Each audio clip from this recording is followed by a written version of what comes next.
이 저녁 우리 사도신경으로 신앙 고백 드리시면서 오늘 수요 예배 시작하도록 하겠습니다. 전능하사 천지를 만드신 하나님 아버지를 내가 믿사오며 그 외아들 우리 주 예수 그리스도를 믿사오니 이는 성령으로 잉태하사 동정녀 마리아에게 나시고 본디오 빌라도에게 고난을 받으사 십자가에 못 박혀 죽으시고 장사한 지 사흘 만에 죽은 자 가운데서 다시 살아나시며 하늘에 오르사 전능하신 하나님 우편에 앉아 계시다가 저리로서 산자와 죽은 자를 심판하러 오시리라.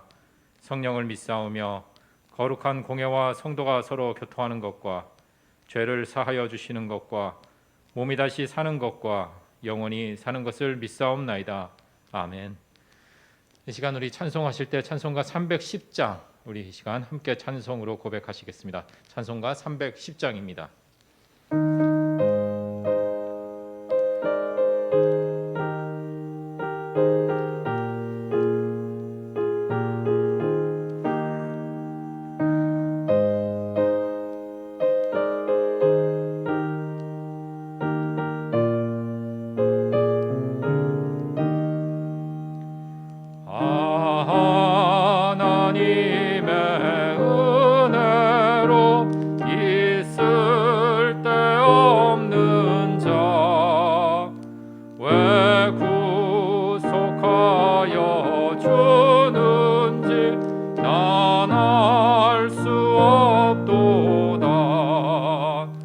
내가 믿고 또 의지함은 내 모든 형편 아시는 주님 늘 보호해 주실 것을 나는 확실히 아네. 왜 내게 굳센 믿음과 또 복음 주셔서 내 마음이 항상 편한지 난 알 수 없도다. 내가 믿고 또 의지함은 내 모든 형편 아시는 주님 늘 보호해 주실 것을 나는 확실히 아네. 왜 내게 성령 주셔서 내 마음 감동해 주 예수 믿게 하는지 난 알 수 없도다. 내가 믿고 또 의지함은 내 모든 형편 아시는 주님 늘 보호해 주실 것을 나는 확실히 아네. 주 언제 강림하실지 혹 밤에 혹 낮에 또 주님 만날 그곳도 난 알 수 없도다. 내가 믿고 또 의지함은 내 모든 형편 아시는 주님 늘 보호해 주실 것을 나는 확실히 아네. 아멘. 이 시간 우리 함께 기도 드리시겠습니다.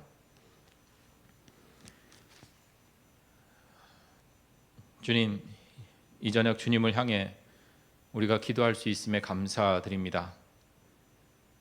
우리의 이야기를 주님께 드릴 수 있고 또 주님의 뜻을 우리가 들을 수 있게 이 시간 허락해 주심에 감사드립니다. 주님께서는 온 세상을 다 품고도 남으실 정도로 넓으시기에 이 시간 우리들의 부족함도 연약함도 주님의 넓으신 품으로 품어 주시옵소서. 그래서 주님의 품 안에서 우리의 부족함이 풍성함으로, 우리의 연약함이 하늘의 강인함으로 변화되어 우리네 삶도 주님 닮아 넓어지고 깊어질 수 있기를 소망합니다. 점점 추워지는 날씨처럼 우리 사람들의 마음도 꽁꽁 얼어붙는 이때 주님의 품 안에서 전해지는 따스한 온기로 녹여주시고, 서로 편을 나누고 갈리고 분열되어 점점 강팍해지는 이 때에 주님의 넓은 품 안에 전해지는 넉넉함으로 서로 어우러질 수 있는 여유를 허락하여 주시옵소서.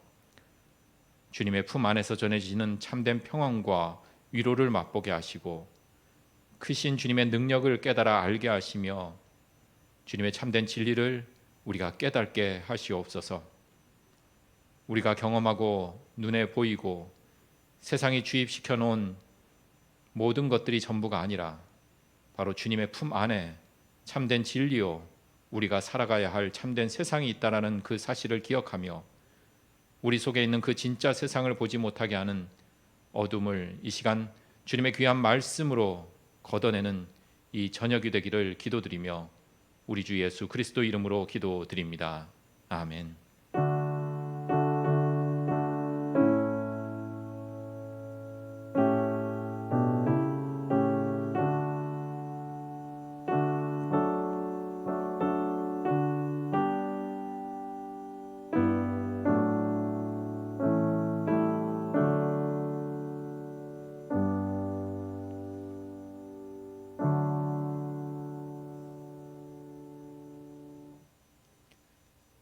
이 시간 우리 하나님의 말씀에 함께 자리에 오신 여러분들 환영합니다.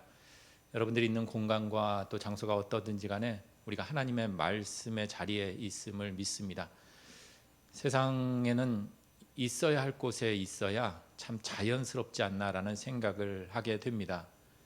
씨앗이 있어야 할 곳은 어디일까요? 바로 땅입니다. 흙입니다. 그래야 씨가 발아해서 열매를 맺을 수가 있지요. 또 물고기가 있어야 할 곳은 어항도 수족관도 아닌 강과 또 바다, 그곳에 있어야 물고기가 본연의 모습으로 또 살아갈 수 있지 않나 싶습니다. 우리가 있어야 할 곳이 어딜까 생각해 봅니다. 지금도 바쁜 일상 가운데 또 분주함 속에서 혹 우리가 있어야 할 곳을 놓쳐버리는 것은 아닌지, 이 저녁에 바로 우리가 그 있어야 할 곳을 찾고 또 있어야 할 곳에 우리가 있기를 바라면서 우리가 마땅히 있어야 할 그곳, 우리가 머무르고 우리가 있어야 할 바로 하나님의 말씀 앞에 서는 이 저녁이 참된 소중함과 또 하나님이 우리에게 주시는 귀한 은혜가 아닐까라는 생각을 해보게 됩니다. 오늘 이 시간 우리 하나님의 말씀, 우리가 마땅히 있어야 할 그 자리, 하나님의 말씀 앞에서 우리가 함께 은혜의 시간을 나누고자 합니다. 자, 오늘은 사무엘상 7장의 말씀을 함께 나누면서 우리의 자리를 다시금 찾고 또 우리의 자리를 다시금 잘 다져 나아가는 시간이 되기를 소망하면서 우리 사무엘상 7장의 말씀을 우리 영상을 통해서 우리 함께 말씀으로 먼저 만나보도록 하겠습니다.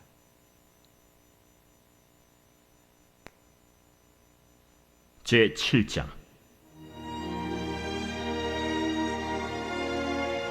기럇 여아림 사람들이 와서 여호와의 궤를 옮겨 산에 사는 아비나답의 집에 들여놓고 그의 아들 엘리야사를 거룩하게 구별하여 여호와의 궤를 지키게 하였더니, 궤가 기럇 여아림에 들어간 날부터 20년 동안 오래 있은지라 이스라엘 온 족속이 여호와를 사모하니라.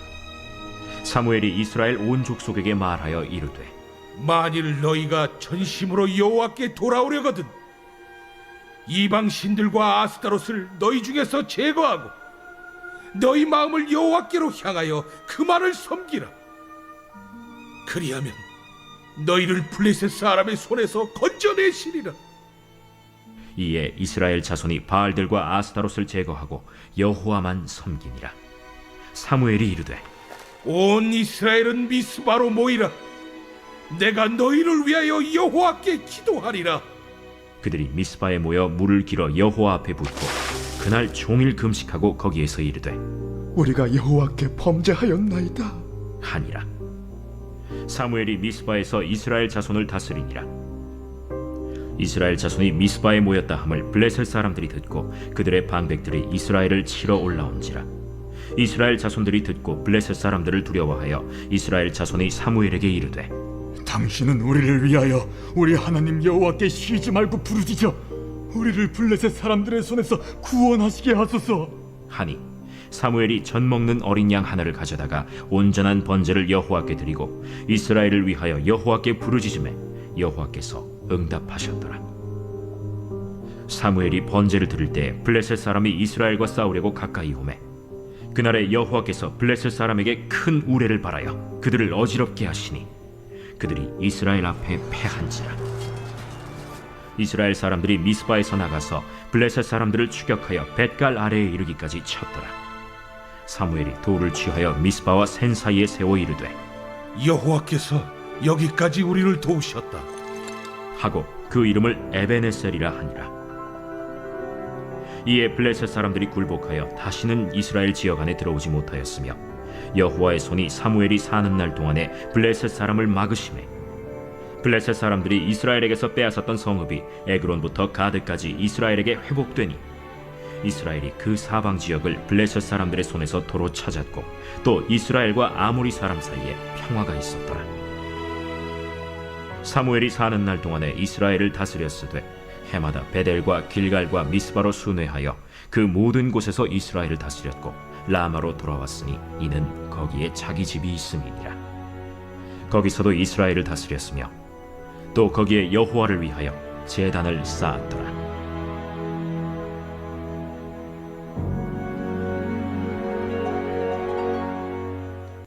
네, 우리 사무엘상 7장의 말씀을 이렇게 함께 먼저 좀 개괄적으로 함께 나눠봤습니다. 사무엘상 우리 말씀을 나누고 있지만 지금까지 좀 사무엘이라는 인물이 좀 등장을 하지 않았죠. 초반에 조금 이 탄생에 사무엘이라는 이름이 좀 등장을 했고 우리가 지난 시간까지 주된 그 이야기는 바로 하나님의 언약궤에 대한 이야기가 주를 이루었습니다. 하나님의 언약궤가 블레셋과의 싸움에서 이제 빼앗기게 되죠. 그리고 블레셋 땅에 거했던 하나님의 언약궤가 스스로 힘을 발휘하면서 블레셋 땅에 재앙을 일으키죠. 이에 대해서 이제 블레셋 사람들이 도저히 하나님의 언약궤 우리 땅에 놔뒀다가는 우리가 이렇게 살다가 큰일 나겠다라고 하며 원래의 자리인 이스라엘 땅으로 블레셋 사람들이 하나님의 언약궤를 돌려보내게 되죠. 자, 돌려보냈을 때 이스라엘 땅에 제일 먼저 도착한 지역이 우리 지난 시간에 우리 살펴봤듯이만 베세메스라는 지역이었습니다. 그런데 이 베세메스 지역에서 하나님의 언약궤가 거기서 보관된 게 아니죠. 다른 곳으로 이렇게 이동을 하게 됩니다. 그 연유가 바로 우리 지난 시간에 우리 본문 말씀으로는 함께 살펴봤는데요. 한 가지 사건이 있었죠. 바로 사무엘상 6장 19절의 말씀인데요. 우리 19절 말씀 6장 19절인데 다시 기억을 좀 되짚어 보면서 우리 6장 19절 말씀 한번 좀 볼까요? 베세메스에 하나님의 언약궤가 왔습니다. 그런데 언약궤로 인해서 이스라엘 사람들, 베세메스 사람들이 죽임을 당하게 돼요. 이런 재앙이 다시금 오게 됩니다. 그 이유에 대해서 성경은 바로 하나님의 궤, 하나님의 언약궤를 베세메스 사람들이 이렇게 들여다본 까닭으로 인해서 사람들이 죽임을 당하게 되었다라는 것이죠. 빼앗겼던 것을 되찾게 되었으니까 얼마나 마음이 기쁘겠습니까? 얼마나 흥분되겠어요. 그리고 궁금하기도 하고요. 호기심도 생길 거고요. 그러한 개인의 또 집단의 호기심들, 또 마음, 상태, 감정적인 것이 무엇보다 더 앞섰죠. 바로 하나님의 말씀보다 앞섰습니다. 하나님의 언약궤를 맞이했을 때 하나님의 말씀이 먼저 앞서는 것이 아니라 자신들의 감정, 자신들의 기분, 자신들의 생각이 앞섰습니다. 그래서 그러한 모습으로 성경은 6장 19절에 이렇게 들여다보았다라는 그런 하나의 사건으로 이렇게 전해주면서 하나님의 말씀에 대한 아주 경솔히 여기는 그러한 당시의 상황을 이러한 한 사건으로 아주 극명하게 보여주고 있습니다. 이러한 일을 경험한 베세메스 사람들이 이렇게 고백을 하죠. 이어지는 6장 20절의 말씀입니다. 우리 20절 말씀도 함께 볼까요? 이번에 함께 우리 좀 봉독해 보겠습니다. 베세메스 사람들이 이르되 이 거룩하신 하나님 여호와 앞에 누가 능히 서리요 그를 우리에게서 누구에게로 올라가시게 할까 하고, 그 두려움에 벳세메스 사람들이 고백을 합니다. 어쩌면 저 고백이 두려움과 공포 가운데 전해지는 고백일지 모르지만 이전에 하나님에 대한 생각과 완전히 뒤바뀐 그러한 모습을 보이게 되죠. 이스라엘 사람들, 벳세메스 사람들 이전에 하나님은 그들의 삶에서 그리 큰 비중을 차지하지 않았습니다.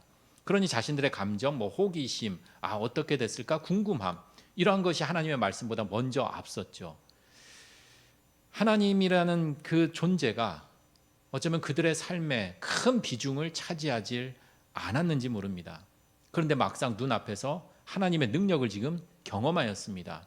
그러니 비로소 하나님이 어떠한 분이신가를 이제 깨닫게 되었다는 것이죠. 벳세메스 사람들의 저 20절의 저 고백이 바로 하나님과 우리 창조주와 피조물의 아주 극명한 차이를 보여주는 대목이라 아닐까 싶습니다. 우리는 하나님 앞에 설 수 없는 존재들입니다. 벳세메스 사람들이 하나님의 그 큰 능력을 경험하고 고백했듯이 우리는 하나님 앞에 온전히 설 수 없는 존재들입니다. 저 태양을 우리가 두 눈으로 온전히 바라볼 수 없는 것처럼 말입니다. 아주 뜨겁게 활활 타오르는 불 앞에 우리가 가까이 다가갈 수 없는 것처럼 말입니다. 그렇게 하나님과 우리는 차이가 있고 우리는 하나님 앞에 온전히 나아갈 수 없는 존재라는 것입니다. 이런 사실을 알게 된 벳세메스 사람들, 하나님을 감당할 수 없었죠. 하나님을 도저히 마음속에 담아낼 수가 없었습니다. 왜냐하면 너무나 큰 존재였기 때문에. 그랬을 때 벳세메스 사람들의 모습, 피하고 거리를 두는 겁니다. 우리도 삶을 살다가 내가 감당하기 어려운 어떠한 사건이나 경험을 하면 사람에 따라 반응하는 것이 좀 다를 수가 있겠지만 대부분의 사람들은 무섭거나 내가 감당하기 어려우면 거리를 둡니다. 피하고 회피하고 도망을 가는 그러한 경향들도 있지요. 바로 벳세메스 사람들, 하나님을 자신들이 감당할 수 없기에 하나님을 멀리합니다. 더 피해버립니다. 그러면서 하나님의 그 언약궤가 다른 장소 기럇 여야림으로 옮겨가게 됩니다. 그리고 하나님의 언약궤는 기럇 여야림이라는 곳에서 아비나답의 집에서 머물게 됩니다. 그리고 오늘 말씀에서 성경은 그 아비나답의 집에서 아주 오랜 세월 동안 20여 년 동안 하나님의 언약궤가 그곳에 있었다라고 전하고 있습니다. 자, 우리 지금까지 하나님의 언약궤가 주된 주제였는데요. 우리가 잠시 지도를 보면서 그동안 하나님의 언약궤가 어떠한 경로를 통해서 지금 기럇 여야림, 아비나답의 집까지 왔는지 우리 잠시 한번 또 이전의 생각들을 다시금 되짚어 보도록 하겠습니다. 먼저 하나님의 언약궤가 있었던 곳이 어디였죠? 바로 실로였습니다. 실로가 이 당시에는 아주 중요한 어쩌면 예배의 중심지와도 같은 곳이었죠. 바로 그 실로에 하나님의 언약궤가 이렇게 안치되어 있었습니다. 그런데 이제 이스라엘이 블레셋과의 전쟁이 있었죠. 그때 이스라엘은 에베네셀이라는 곳에 진영을 마련했고 블레셋은 아벡이라는 곳에 진영을 마련해서 서로 이렇게 대치 중에 있었습니다. 그리고 싸움이 벌어졌죠. 블레셋의 승리로 인해서 하나님의 언약궤가 마치 포로처럼 아스돗이라는 블레셋 땅으로 오게 됩니다. 우리가 잘 알고 있는 지지난 시간이죠. 아스돗에서 하나님의 언약궤가 어디에 있었죠? 다곤 신전에 있었잖아요. 그래서 다곤 신전에서 하나의 또 사건이 벌어지잖아요. 다곤 신상이 이렇게 쓰러지는, 엎드려지는, 하나님의 언약궤에 이렇게 머리를 조아리며 경배하는 듯한 그러한 큰 사건이 벌어지고 그 신상이 부서져 버립니다. 박살이 나버리죠. 아스돗 사람들이 두려워합니다. 그뿐만 아니라 아스돗에 아주 심한 재앙이 있었죠. 바로 독한 종기, 이 피부병이 나서 사람들을 힘들게 합니다. 그러자 아스돗 사람들, 블레셋 사람들이 우리가 도저히 감당할 수 없다. 역시 밀어내버립니다. 어디로요? 가드라는 지역으로. 역시 블레셋 땅이죠.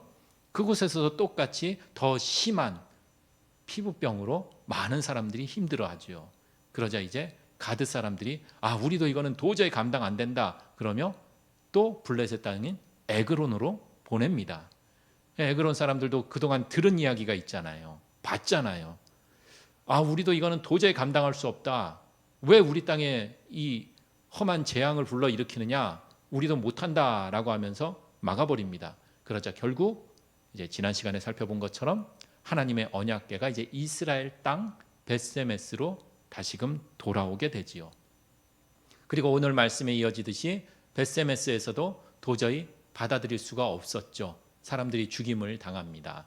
그러자 이제 벳세메스 사람들이 이스라엘 바로 옆 지역에 있는 기랏 여야림으로 하나님의 언약궤를 옮겨가게 됩니다. 자, 그런데 여러분들 이 대목에서 조금 의아한 점 혹시 생길 수가 있을 것 같은데요. 분명히 기랏 여야림 사람들, 저 실로에서부터 시작해서 아스돗, 가든, 에그론, 벳세메스, 그리고 지금 기랏 여야림까지 분명히 하나님의 언약궤로 인해서 저 블레셋 땅에서, 그리고 지금 이스라엘 땅에서 바로 전에 벳세메스라는 지역에서 어떠한 일이 벌어졌는지 분명히 들었겠죠. 그리고 분명히 알았을 것입니다. 그런데도 불구하고 오늘 성경 말씀에서는 기랏 여야림 사람들이 야, 왜 하나님의 언약궤 우리 쪽으로 보내느냐? 아, 우리도 감당 못한다. 야, 다른 곳으로 좀 보내달라라는 그런 요청이나 어떤 방어를 치거나 그런 것 없이 아주 순수히 받아들입니다. 어떠한 저항 없이 그대로 받아들입니다. 그 이유에 대해서는 자세히 나와 있지는 않습니다. 오늘 성경 말씀에서는 그 부분에 대해서는 이렇다 저렇다 이야기를 하고는 있지는 않지만 아주 단순하게 기록하고 있습니다.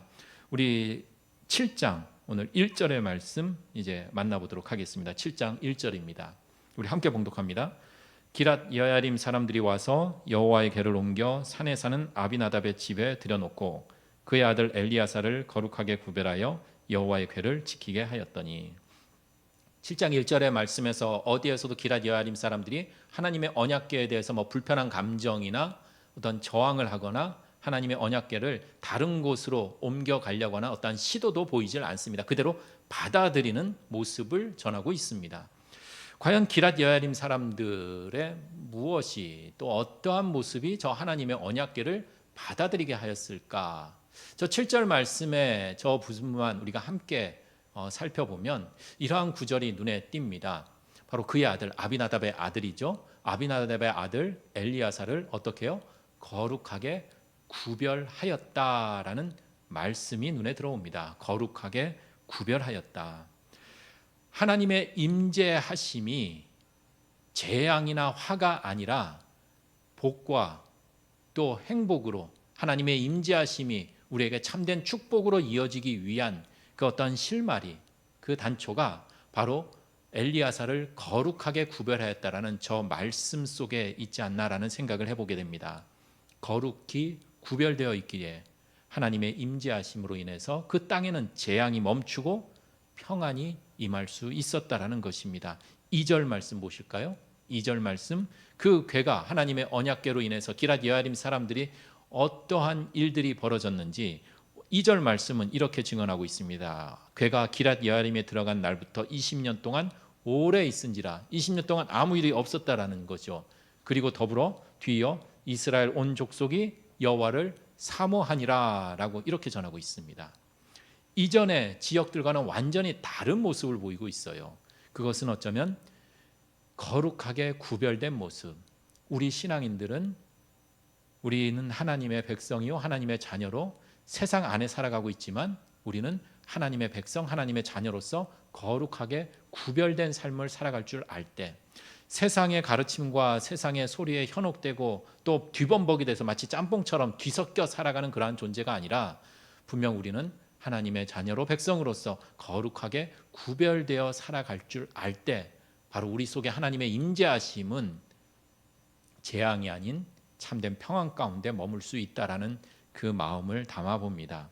여하튼 이제 2절 말씀에서 이스라엘 온 족속이 여호와를 사모하였다라고 전하고 있습니다. 우리말 성경에서는 하나님을 사모했다, 막 하나님을 사랑했다, 하나님을 너무 좋아했다라는 그러한 표현처럼 보여지는데요. 영어로 된 표현은 이 부분을 좀 다르게 표현을 했더라고요. 우리말 성경은 다 이 부분을 사모했다라고 이렇게 표현을 했는데 영어 성경 NIV라는 좀 다른 버전이 있는데요. 여기에서는 통곡하였다라는 식으로 이렇게 번역을 해 놓았더라고요. 그 이유인즉슨 우리말 성경보다 영어 성경이 이 부분에서는 아주 더 정확하게 히브리 원래 성경을 잘 옮겨온 것 같습니다. 왜냐하면 히브리 이 성경 원래 뜻에도 이 사모했다라는 이 말 속에는 바로 크게 울부짖었다, 울었다, 통곡했다라는 뜻을 담고 있습니다. 우리가 그 아이들 있잖아요. 아주 뭐 갓난 아이가 됐든 아이가 이렇게 있는데 엄마가 자리를 비우거나 어디 같이 놀이동산에 갔는데 엄마의 손을 잡고 가야 되는데 엄마의 손을 놓쳐버렸어요. 엄마가 주변에 없어요. 그럼 아이가 어떠한 반응을 보이죠? 울어요. 그 울음도 그냥 눈물 한두 방울 떨어뜨리는 울음이 아니죠. 아주 정말 대성통곡을 하면서 세상이 떠내려갈 정도로 아주 크게 울부짖습니다. 엄마라고 부르짖으면서 울부짖습니다. 바로 이러한 모습입니다. 사모하다라는 것. 하나님의 없음, 하나님의 부재, 아니 더 정확하게 말하자면 하나님은 분명히 우리 가운데 임재했지만 우리가 하나님을 발견하지 못했고 우리가 하나님을 등져서 멀리 떠나가 버리고 우리가 잘못된 길로 돌아섰다라는 그 사실을 자각하고 깨달으면서 이제 비로소 하나님을 찾고자 마치 아이가 엄마를 찾으면서 그렇게 크게 울부짖는 애통해하는 그 모습처럼 지금 기랏 여아림 사람들이 하나님을 그동안 우리가 너무나 하나님을 잃고 살았구나, 하나님을 기억하지 못하고 살았구나 라는 것을 자각하며 그렇게 애끓는 하나님을 향한 마음이 일어나기 시작하였다라는 것입니다. 그럴 때 비로소 오늘의 이야기는 그동안 엘리 제사장 가문에서 이제 사무엘로 이제 사무엘이 역사의 전면에 나서게 됩니다. 어쩌면 사무엘 상에서 엘리 제사장의 역사, 엘리 제사장의 그 가문은 실패한 역사였죠. 이 실패한 역사를 끝내고 이제 하나님을 향한 간절한 그 고백이 울려 퍼지는 그 자리에서 비로소 이제 사무엘이라는 그동안 어린 사람이었던 그 사무엘이 이제 본격적으로 이스라엘을 이끌어 나아가는 하나님의 사람으로 재등장하게 됩니다. 이제 사무엘이 전면에 나서면서 이스라엘 백성들을 향한 신앙 각성운동을 펼칩니다. 바로 3절의 말씀입니다. 우리 3절 말씀 함께 봉독해 볼까요? 사무엘이 이스라엘 온 족속에게 말하여 이르되 만일 너희가 전심으로 여호와께 돌아오려거든 이방 신들과 아스타롯을 너희 중에서 제거하고 너의 마음을 여호와께로 향하며 그만을 섬기라. 그리하면 너희를 블레셋 사람의 손에서 건져내시리라. 아멘. 3절 말씀에 제거하라는 이방 신들, 아스타롯 신, 이 두 신들에 대한 이야기가 나오는데요. 3절에 이방 신들의 정체가 뭘까? 뭐 여러 신들이 있었겠죠. 근데 이제 곧바로 4절에 이제 바알이라는 이름이 나옵니다. 그래서 이방 신들 중에 이제 바알이 아주 대표적인 이방 신의 하나인데요. 고대 이제 중동 지역에 이 바알이라는 것이 뜻이 이 주, 우리가 주님 했을 때 이 주라는 뜻이 있어요. 그리고 뭐 조금 더 여을 하자면 소유주, 이 모든 것의 주인이라는 뜻이 바로 바알이라는 뜻입니다. 그래서 당시 뭐 농경 문화, 가나안은 이제 농경 문화잖아요. 농경 문화에서 우리의 주인은 뭘까요? 이제 태양이 되기도 하고 비도 되고 바람도 되고 이 모든 것들을 주관하면서 우리에게 풍요와 번영과 안전을 전해다 주는 신, 그것이 바로 바알이라는 것입니다. 뿐만 아니라 오늘 3절 말씀에 바알, 그 이방의 신들뿐만 아니라 또 한 신이 나오죠. 아스타롯이라는 신. 이 역시 고대 근동, 이 중동 지역에 이제 만연했던 가나안 신 중에 하나인데요. 이것은 이 당시에는 이제 남신 여신이 있잖아요. 남자 여자로 이렇게 구별이 되는데 아스타롯은 바로 여신에 해당이 됩니다. 여신인데 여신이 무엇을 관장하느냐 하면 바알은 어떤 풍요와 번영, 안정을 이렇게 주관한다면 이 아스타롯은요 여신이라서 좀 아름다움, 어떤 미, 성적인 어떤 아름다움을 이렇게 관장을 하고요. 더불어 좀 이와는 좀 다른 느낌인데 전쟁을 주관하는 신으로 섬기며 살아가기도 하였습니다. 그래서 이 아스타롯을 잘 섬기면 우리가 전쟁에서 승리한다라는 거예요. 그래서 아스타롯을 이렇게 숭배하면서 이렇게 살았는데요. 오늘 말씀에서 사무엘은 이러한 신들을 다 제거해 버려라 라고 이렇게 전하고 있습니다. 가나안의 많은 신들, 그들에게 풍요를 안겨다 주고 번영과 안전을 안겨다 주고 또 전쟁의 승리를 안겨다 주고 아름다움을 전해주는 이 신들, 물론 겉으로는 그렇게 보이면서 그렇게 우리들을 보호해 주십시오, 우리를 안전케 지켜 주십시오라고 이렇게 기원했을지 모르지만 실상으로 들어가 보면은요, 뭐 고대 이 발굴에서도 많이 나오는데 그렇게 기원하면서 사람을 제물로 바쳐요. 그리고 내 번영과 또 내 안정을 위해서는 뭐 여성을 도구화하기도 하고요. 또 생명을 파괴하는 전쟁을 아주 아무런 양심의 가책도 느끼지 않고 남의 목숨을 빼앗으면서 다른 이들의 안전을 빼앗으면서 나의 목숨을 부지하고 우리의 안전을 지속해 나아갔다라는 것입니다. 그러니 하나님의 신앙과는 완전히 다르죠. 하나님은 어떠한 분이시죠? 하나님은 도리어 누군 것을 뺏고 누군 것을 갈취하기보다는 품고 먹이시고 보살피시고 생명이 살 수 있는 터전을 만들어 가시는 분이 바로 하나님이십니다. 전혀 가나안의 신들과는 반대의 그러한 개념이라는 것이죠. 그러니 구약에서 특별히 하나님께서 계속해서 이제 가나안 땅에 정착할 때마다 가나안 신들, 가나안의 모든 것들은 다 제거해버려라, 모두 없애버려라 라고 그렇게 말씀하시는 것이 하나님과 소위 가나안의 종교들, 뭐 바알 신앙이 됐든 이것은 절대로 함께 공존할 수가 없다라는 것입니다. 완전히 다른데요. 그러니 하나님 신앙이 바알 신앙에 혼합되거나 뭐 조금 섞이거나 왜곡되는 것을 성경에서는 엄격하게 금하였습니다. 그리고 이를 어겼을 때는 어떻게요? 심판을 통해 하나님은 깨닫게 하셨다라는 것이지요. 우리도 요즘은 뭐 가나안 신들처럼 어떤 우상이나 뭐 이런 유혹들은 없을지 모르지만 생각해 보면 하나님의 신앙, 하나님은 자신의 것을 내어주고 또 먹이시고 보살피시며 함께 아우러지면서 마치 어머니와 같은 그러한 마음으로 우리를 지켜주시는데 세상은 점점 강팍해져 갑니다. 점점 거칠어져만 갑니다. 또 나만을 위한 풍요와 안전들 그리고 또 평화와 윤락한 삶으로만 그렇게 살아간다면 우리 또한 가나안의 그 수많은 우상들에게 노출되어서 왜곡되고 변질되며 살아가는 것은 아닌지 오늘 말씀 앞에서 우리들의 삶을 다시금 재점검해 봅니다. 우리의 하나님, 성경이 증언하는 하나님은 우리를 먹이시고 보살피시고 우리를 구원하시는 분이시라는 이 사실 우리가 늘 잊지 않고 하나님의 신앙과 점점 멀어지면서 세상 가나안의 신앙에 현혹되어 살아가는 것이 아니라 우리가 그 방향을 바꾸어서 하나님께 조금 더 가까이 다가가는 우리들의 온전한 신앙이 되기를 소망합니다. 자, 이제 사무엘이 이스라엘에게 외칩니다. 그 우상들 제거해라. 그리고 구체적으로 이렇게 전합니다. 3절의 말씀입니다. 우리 3절 말씀 함께 봉독해 볼까요? 사무엘이 이스라엘 온 족속에게 말하여 이르되 만일 너희가 전심으로 여호와께 돌아오려거든 이방 신들과 아스타롯을 너희 중에서 제거하고 너의 마음을 여호와께로 향하여 그만을 섬기라. 그래야면 너희를 블레셋 사람의 손에서 건져내시리라. 우리 방금 전에 한번 봉독했던 말씀 3절 다시 한번 좀 강조를 하면서 다시 한번 봉독해 봅니다. 바로 저 3절 말씀에 어떻게 하라고요? 제거해라. 그리고 너의 마음을 여호와께로 향해서 여호와만 섬겨라. 이 3절의 말씀을 한마디로 하면 뭘까요? 우리 교회에서 많이 사용되는 용어 중에 하나입니다. 바로 회개입니다. 회개해라. 회개해라라는 것입니다. 이전에 잘못된 것들을 회개해라. 사무엘이 이스라엘 백성들에게 회개를 요청하고 있습니다. 바알과 아스타를 버리고 하나님께 돌아와. 그리고 오직 하나님만 섬겨라 라고 말하고 있습니다. 그러면서 3절 마지막 절 그리하면 너희를 하나님께서 블레셋 사람의 손에서 건져내시리라. 저 건져내시리라가 뭘까요? 구원이죠. 구원해 주신다라는 것입니다. 결국 저 3절 말씀 속에서는 회개가 곧 구원을 일으킨다라는 것입니다. 회개와 구원을 같은 맥에서 보고 있다라는 것입니다.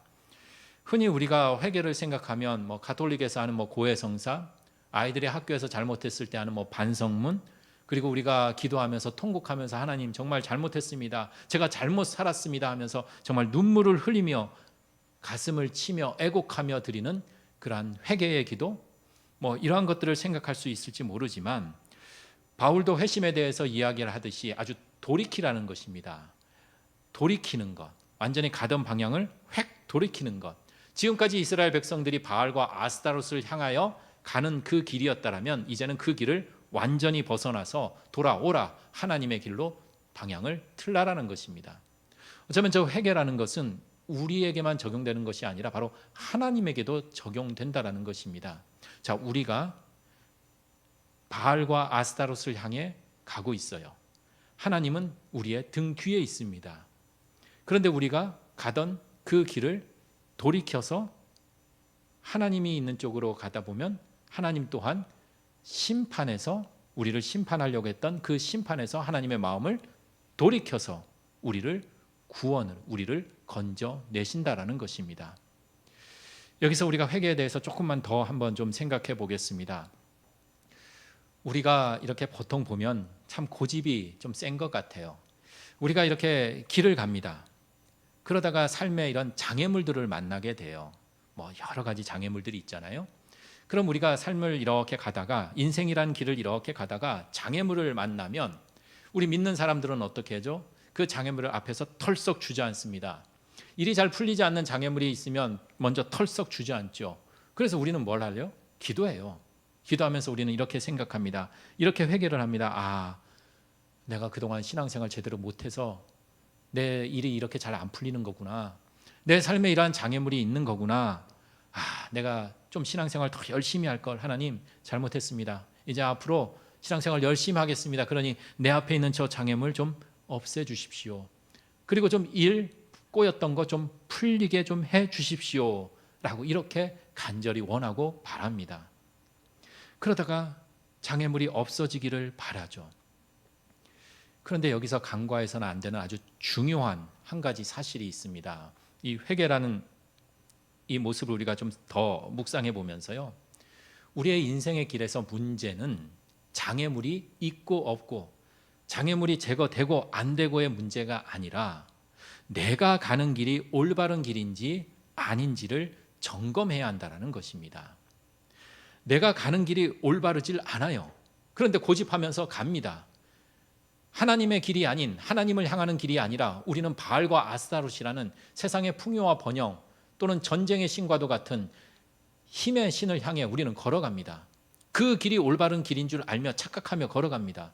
그러다가 뭐 그 길이라도 평탄하겠어요? 분명히 장애물이 있겠죠. 여러 가지 어려움이 있겠죠. 그러면 그 자리에 그대로 주저앉고 하나님께 기도를 합니다. 우리의 시선은 우상을 향하고 있으면서도 그 길이 잘못된 길임에도 불구하고, 그러면 현명하고 지혜로운 사람은 어때죠? 그 길을 바꾸어야 합니다. 그 길이 잘못된 길인지를 알고 그 길에서 벗어나야만 하지, 우리의 관심은 어디에만요? 장애물을 제거해 주십시오. 장애물이 없어지기만을 바란다라는 것입니다.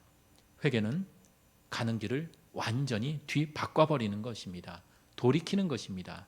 우리가 잘 알고 있는 신약의 돌아온 탕자의 비유, 예수님의 비유 이야기, 아주 유명한 이야기죠.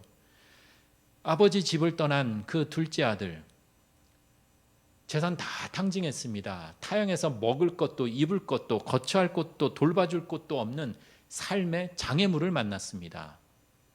그러니 자연스럽게 고향 생각나겠죠. 아버지 생각나겠죠.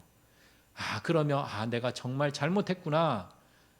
우리 아버지 얼마나 마음 아파하실까. 내가 불효자구나. 내가 죄인이구나 라는 생각했을 것입니다. 눈물을 흘리고 가슴을 치며 통곡하며 뉘우쳤을 것입니다. 그렇지만 이것이 회개의 전부가 아닙니다. 그곳 타향에 머무는 것이 아니라 돌아온 둘째 앞에 그 탕자는 돌아왔습니다. 그곳을 떠나서 벗어나서 아버지, 완전히 돌이켜서 아버지 집으로 향하였다라는 것입니다. 그렇게 아버지의 집으로 향하고 아버지 품에서 그는 온전한 구원을 경험하게 되었다라는 것이 성경의 말씀입니다. 우리의 모습을 살펴봅니다. 우리는 끊임없이 회개한다라고 합니다. 우리는 끊임없이 회개의 기도를 드린다라고 합니다. 그러면서 우리는 늘 여전히 내가 가는 길이 올바른 길인지 아닌지를 점검하지도 않고, 때로는 잘못된 길로 걸으면서도 늘 기도하면서 하나님의 응답을 바라고 또 하나님이 함께 하시기를 바라지만, 그 속에서 우리가 가는 길을 점검하지 못한 채 도리어 하나님께만 탓을 하고 또 우리의 상태를 재점검해 보지도 못하며 또 우리가 무엇을 향해 걸어가고 있는지도 모른 채 그렇게 허송세월을 보내고 있는 것은 아닌지 생각해 보게 됩니다. 삶의 현장에 그대로 계속 여전히 남아 있으면서 그저 겉으로만, 그저 우리들의 관습과 습관으로만 드리는 그 회개, 그것은 온전한 구원에 다다를 수 없다라는 것입니다. 오늘 사무엘을 통해 전해지는 이스라엘을 향한 그 회개의 촉구, 그것은 결국 우상과 아스타롯 모든 것을 다 제거하고 그 길에서 이제 벗어나서 돌이켜서 이제 완전히 다른 길로 돌아가라라는, 곧 구원으로 향하는 그 길에 들어서라라는 외침인 것입니다. 오늘 이야기로 돌아와서 이스라엘은 사무엘의 말을 듣고 그들은 자신들의 가던 길을 돌이켰지요. 그 길을 벗어났습니다. 그래서 그들은 하나님께 회개하였습니다. 이제 우상의 길이 아닌 하나님의 길을 향해 나아갔습니다. 미스바를 향하여 모였습니다. 금식을 하고 물을 깃고 제단에 쏟아 부으면서 하나님께 간절히 회개의 기도를 드렸습니다. 6절의 말씀입니다. 6절의 말씀에서처럼 미스바라는 지역에 모든 이스라엘 백성들이 모였죠. 그리고 이전에 우상을 섬기던 그 길을 돌이켜서 회개의 눈물을 흘리며 회개하고 정말 하나님께 돌아가는 그 과정을 전하고 있습니다. 자, 이제 이스라엘 백성들 회개하였습니다. 하나님께로 돌이켰습니다. 그러면 그들에게 펼쳐진 삶, 구원의 삶, 하늘길이 활짝 열리고 이제 모든 것이 탄탄대로의 평탄한 하늘길이 펼쳐져야 하는데 오늘 말씀 현실은 그렇지 않습니다. 이제 7절 말씀 만나봅니다. 자, 7절 말씀 우리 함께 봉독해 볼까요? 어떠한 일이 벌어졌는지. 이스라엘 자손이 미스바에 모였다 함을 블레셋 사람들이 듣고 그들의 방백들이 이스라엘을 치러 올라온지라. 이스라엘 자손들이 듣고 블레셋 사람들을 두려워하여. 자, 앞서 바알과 아스타로스라는 그 우상, 풍요와 번영, 안정, 전쟁을 관장하는 안전을 위하는 그 신들을 있었습니다. 이제 이스라엘 백성들은 그 신들을 버렸습니다. 그 길에서 돌이켰습니다. 풍요와 안전을 보장받을 수 없는 지금 위기에 처한 듯 보여집니다. 블레셋이 쳐들어왔습니다. 그러니 당연히 블레셋의 침입에 불안해하고 두려워할 수밖에 없겠지요. 우리도 이제부터 회개하며 이제 내가 생각하고 계획했던 걷고자 했던 그 길 이제 완전히 돌이켜서 하나님을 향하고자 결단하고 그렇게 하나님의 길을 하나님의 뜻대로 말씀대로 살아가고자 다짐하며 한 땀 한 땀 한 걸음 한 걸음 살아가려고 노력합니다. 그러면 마치 오늘 7절의 말씀처럼 불현듯 갑자기 어려움이 닥칩니다.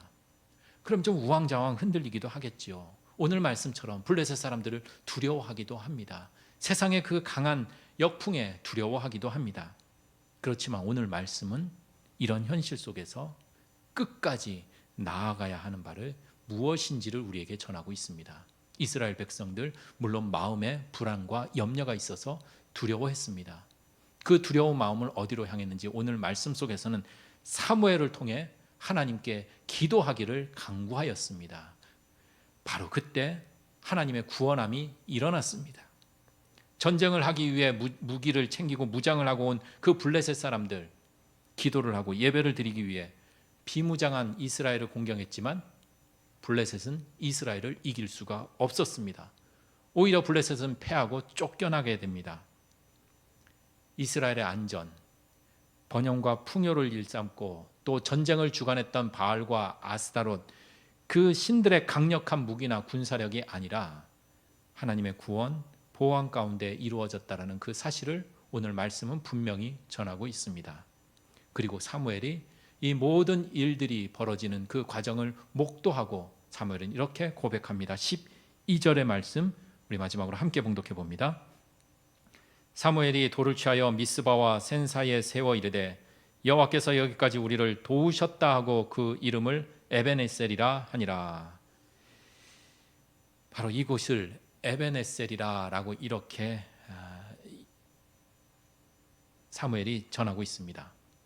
근데 여러분들 좀 재미난 거 하나 좀 발견하셨나요? 12절 말씀에 하나님의 구원을 경험하고 그 싸움에서 세상의 싸움에서 승리한 에벤에셀, 우리 교회에서 많이 사용하잖아요. 에벤에셀의 하나님, 에벤에셀의 하나님 이런 말들 많이 하는데요. 그 에벤에셀이 우리 이전에 사무엘상 4장에 이스라엘과 블레셋이 처음 싸웠던 때, 그때를 이렇게 보면 블레셋은 아까 우리 지도에서도 봤듯이요, 그 하나님의 언약궤 이동 경로에서 4장 1절에 이스라엘은 어느 지역에 진영을 마련하죠? 에벤에셀에 진영을 마련합니다. 그리고 블레셋은 아벡이라는 지역에 진영을 마련해서 서로 대치를 하죠. 이제 그리고 그곳에서 싸움이 벌어집니다. 분명히 사무엘상 4장 1절에서는요, 이스라엘이 하나님이 시킨 것도 아니에요. 하나님이 블레셋 쳐들어왔으니까 하나님의 언약궤를 앞세워서 너희들 전쟁에 나아가라고 하나님이 명령한 것도 아닙니다. 성경은 철저하게 이스라엘이 나가서 블레셋과 싸웠다라고 전하고 있습니다. 자신들의 어떤 동기가 있든 어떤 목적이 있었든지 간에 그들의 나름대로의 소견에 따라 움직였다라는 것이죠. 전쟁을 벌였다라는 것입니다. 그곳이 에벤에셀이었습니다. 그곳에서 대패하였고 그곳에서 하나님의 언약궤가 빼앗겼습니다. 그런데 오늘 사무엘의 그 입술을 통해 고백되고 있습니다.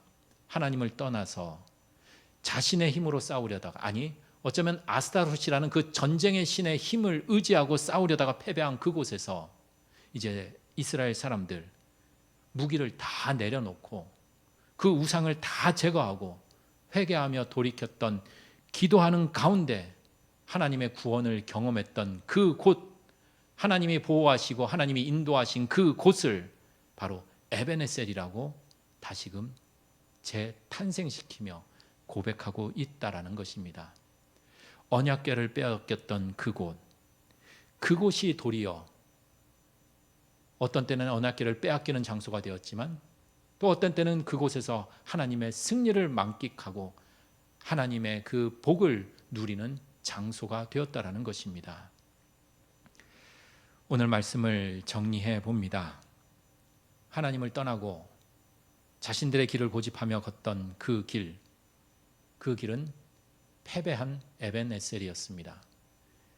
그렇지만 하나님을 의지하고 자신들이 가지고 있던 모든 무기를 내려놓고 하나님의 방법인, 하나님의 뜻인 기도를 통해 하나님의 힘을 믿고 하나님을 신뢰하며 나아가는 그 자리는 바로 승리의 에베네셀, 감사의 에베네셀, 하나님의 은혜가 자리 잡는 에베네셀이로 다시금 탄생했음을 믿습니다. 우리들의 삶, 온 마음을 다해 바로 이 하나님, 에베네셀의 하나님을 기억하기를 소망합니다.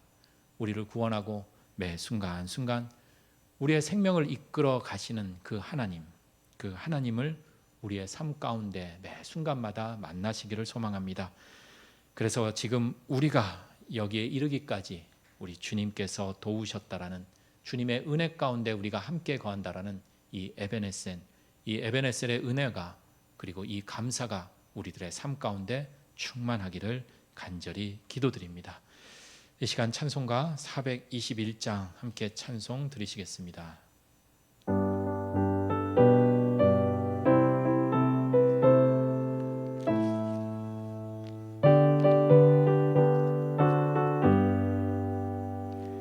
내가 예수 믿고서 죄 사함 받아 나의 모든 것 다 변했네. 지금 내가 가는 길 천국 길이요 주의 피로 내 죄가 씻겼네. 나의 모든 것 변하고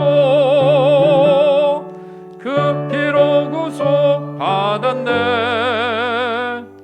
하나님은 나의 구원 되시오니 내게 정죄함 없겠네. 주님 밝은 빛 되사 어둠에 치니 나의 모든 것 다 변했네. 지금 내가 주 앞에 온전케 됨은 주의 공로를 의지함일세. 나의 모든 것 변하고 그 피로 구속 받았네. 하나님은 나의 구원 되시오니 내게 정죄함 없겠네. 내게 성령이 임하고 그 크신 사랑 나의 맘에 가득 채우며 모든 공포 내게서 물리치시니 내 맘 항상 주 안에 있겠네. 나의 모든 것 변하고 그 피로 구속받았네. 하나님은 나의 구원 되시오니 내게 정죄함 없겠네. 아멘. 기도하시겠습니다. 주님, 우리가 잊지 말고 있어야 할 곳이 어디인지를 다시금 이 저녁에 생각해 봅니다. 학생은 학교에 있어야 하고, 또 군인은 군대에 있고, 또 직장인은 자신들의 직장 일터에 있어야 하듯이 우리 신앙인들 바로 하나님의 말씀 안에 있을 때 우리는 온전해지고 가장 안전하고 그 길이 참된 길임을 우리가 늘 잊지 않고 살아갈 수 있도록 인도하여 주시옵소서. 우리가 가는 길이 주님 참된 길인지 그렇지 않은 길인지를 우리가 늘 되돌아보고 또 성찰하며 살아갈 수 있도록 인도하여 주시옵소서. 혹 우리가 가는 그 길이 잘못된 길이라면 하나님, 때로는 하나님의 회초리를 들으셔서 우리의 길을 돌이킬 수 있도록 인도해 주시고, 그래서 오로지 하나님만을 기억하고 하나님을 바라보며 우리를 구원하시고 우리를 이끄시는 하나님을 바라보며 만날 수 있도록 인도하여 주시옵소서. 그래서 우리가 걸어가는 그 길 속에 하나님의 은혜와 또 하나님의 감사와 하나님의 승리를 맛보며 나아가는 에베네셀의 그 터전이 될 수 있기를 간절히 기도드립니다. 이제는 우리 주 예수 그리스도의 은혜와 하나님의 그 귀하신 사랑하심과 성령님의 함께하심이 오늘 귀한 생명 하나님의 말씀 앞에 거하고 하나님의 말씀과 함께 살아가기로 결단하며 이 저녁 겸손한 마음으로 하나님의 말씀 앞에 선 우리 모든 예배자들의 삶과 그 가정과 일터 위에 지금으로부터 영원토록 함께 하시기를 간절히 축원하옵나이다. 아멘.